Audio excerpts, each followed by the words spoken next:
kekudusan dan pengudusan kita adalah tujuan hidup dan pelayanan Yesus Kristus. Yesus menguduskan dirinya supaya kita dikuduskan. Apa yang dimaksudkan? Arti hidup Yesus, arti segala sesuatu karya Yesus, arti dari segala misi Yesus adalah kekudusan dari orang-orang percaya dan murid-muridnya. Jadi kalau Anda cinta Yesus tetapi Anda tidak mengizinkan Yesus untuk menguduskan dirimu, karena itu adalah tujuan hidup dan misi dari pelayanan Yesus, maka saudara sedang membuat Yesus versimu sendiri. Dan kemudian apa? Dia ingin mengutus umatnya kepada dunia juga untuk menampilkan Injil, untuk menampilkan Yesus. Dengan apa? Kekudusan. Karena apa? Kalau kita perhatikan, bekalnya orang Kristen untuk membuat perbedaan dalam dunia itu bukan mujizat, itu bukan berkat, tetapi apa? Kekudusan. Nah, saya akan jelaskan kepada saudara, ini mindsetnya kekudusan yang dari bahasa asli. Sanctification atau pengudusan adalah single focus. Apa artinya? Dipisahkan sepenuhnya untuk satu hal, sepenuhnya terfokus pada satu tujuan saja. Nah, waktu Yesus berkata, aku menguduskan diriku, Yesus memiliki single focus. Untuk apa? Memisahkan diri sepenuhnya demi menebus saudara dan saya. Saat kita berfokus pada hal-hal yang lain selain Tuhan, maka sebenarnya saudara mengkhususkan dirimu untuk hal-hal itu sebenarnya. Bukan untuk Tuhan. Tuhan hanyalah sampingan. Saudara, hati kita itu bait Allah. Menjadi suci artinya tidak ada ruang untuk hal lain di bait Allah itu. Jika hati Anda terbagi, akan selalu ada ketakutan dan ketidakamanan dan kekhawatiran. Karena apa? Karena ada sesuatu lain di dalam bait Allahmu itu. Apakah hatimu utuh buat Tuhan? Firman Tuhan memberikan gambaran tentang kekudusan Allah. Ada 10 perintah Allah, hukum Taurat, standar kehidupan Yesus sempurna. Namun kalau hanya saudara lihat Yesus sebagai teladan, maka saudara akan hancur. Kenapa? Saudara nggak bisa jadi seperti Yesus dengan kekuatanmu sendiri. Kekudusan itu akan berat dan membebani. Karena itu justru membawa kabar buruk karena saudara gagal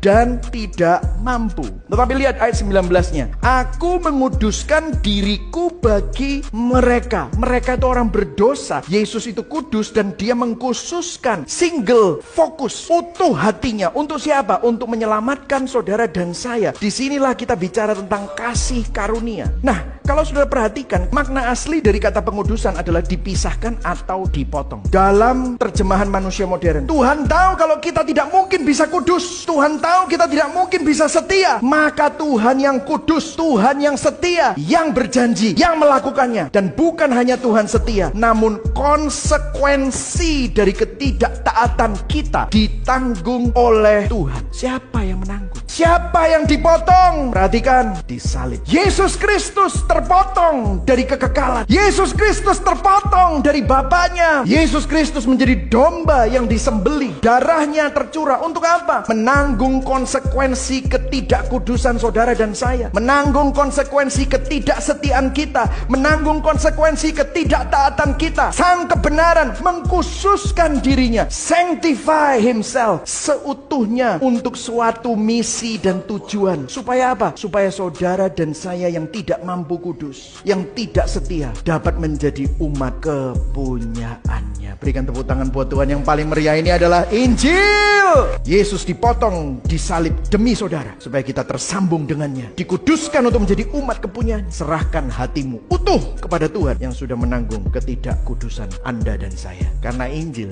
kita menikmati hidup di dalam dunia, namun dunia tidak memiliki saudara. Karena hatimu utuh buat Tuhan. Yang setuju katakan amin.